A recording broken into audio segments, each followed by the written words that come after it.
When Sharon Stone got dropped, and refused to beg. I was untouchable. The year was 1992, and my name was on every marquee, every magazine cover, every whispered conversation in Hollywood's most exclusive restaurants. Basic instinct had made me more than an actress, I was a phenomenon. Studios fought over me with 8-figure deals. Directors begged for meetings. I could walk into any room and own it with just a glance. But fame, I learned, is like standing on ice in stilettos. One wrong step, and everything shatters. It happened on a Tuesday morning in 2001. I was at home, reading a script that would have paid for my next house, when suddenly the words began to blur. Not just blur, they were dancing, rearranging themselves like rebellious children. I blinked hard, thinking it was exhaustion. Then the left side of my face went numb. I think I'm having a stroke, I whispered to myself, but the words came out slurred, foreign.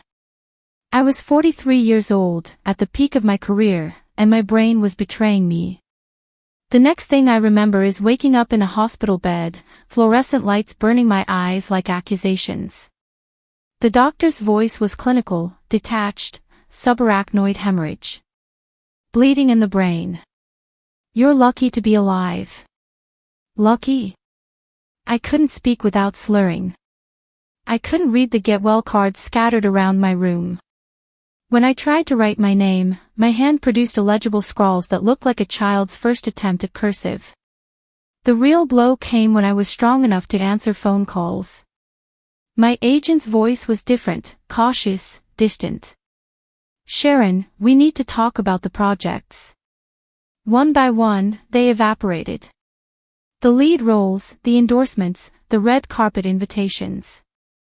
Hollywood doesn't wait for anyone to heal. They'd already moved on to the next beautiful face, the next guaranteed box office draw. Friends who used to call daily suddenly became too busy. The invitations to exclusive parties stopped coming. I'd built my entire identity around being Sharon Stone, the movie star, and now I was just Sharon, broken, forgotten, invisible. I remember the day I tried to read a children's book to my son. The words swam before my eyes like tadpoles in a pond. He looked at me with those innocent eyes and asked, "Mommy, why are you crying?" That night, I stared at my reflection in the bathroom mirror. The face that had launched 1,000 magazine covers looked back at me, but behind my eyes was nothing but darkness and fear. I lost everything, I whispered to my reflection.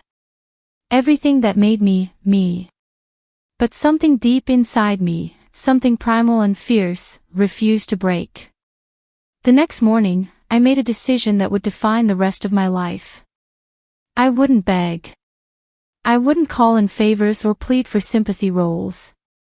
If I was going to come back, I would earn it. I started with the basics, relearning how to read like a kindergartner, sounding out words syllable by syllable. I practiced speaking in front of mirrors for hours, fighting through the frustration when my tongue couldn't form the sounds my mind commanded. Physical therapy became my religion. Every step was agony, every word a victory. The therapist said I might never fully recover my cognitive abilities. I smiled and said, "Watch me." Months passed. Then a year. Then 2. I took whatever roles came my way, not glamorous leads, but small parts in independent films that most A-listers wouldn't even read. Character roles. Supporting parts. I didn't care. I was building something new from the ashes of who I used to be. I had to find out who I was without the fame, I told myself during those lonely nights when doubt crept in like fog. Was I an actress, or had I just been playing one my whole life? Directors who worked with me during this period later told me they'd never seen such determination. I would arrive on set overprepared, every line memorized, every emotion mapped out. I wasn't the diva they expected, I was a woman with something to prove. The breakthrough came in 2004. A small film called Broken Flowers. Then Bobby. Then Lovelace. Critics began to notice something different in my performances, a depth, a vulnerability that hadn't been there before. They called it a maturation of my talent. I knew better. It was rebirth. By 2017, when I walked onto the set of The Disaster Artist, something magical happened. The crew applauded. Not for Sharon Stone the sex symbol, but for Sharon Stone the survivor. The woman who had crawled back from the brink of oblivion and refused to stay down. Today, when young actresses ask me for advice, I tell them this: your biggest failure will become your greatest strength, but only if you refuse to let it define you. I didn't ask for a comeback, I earned one, word by painstaking word, step by determined step. The stroke didn't end my story.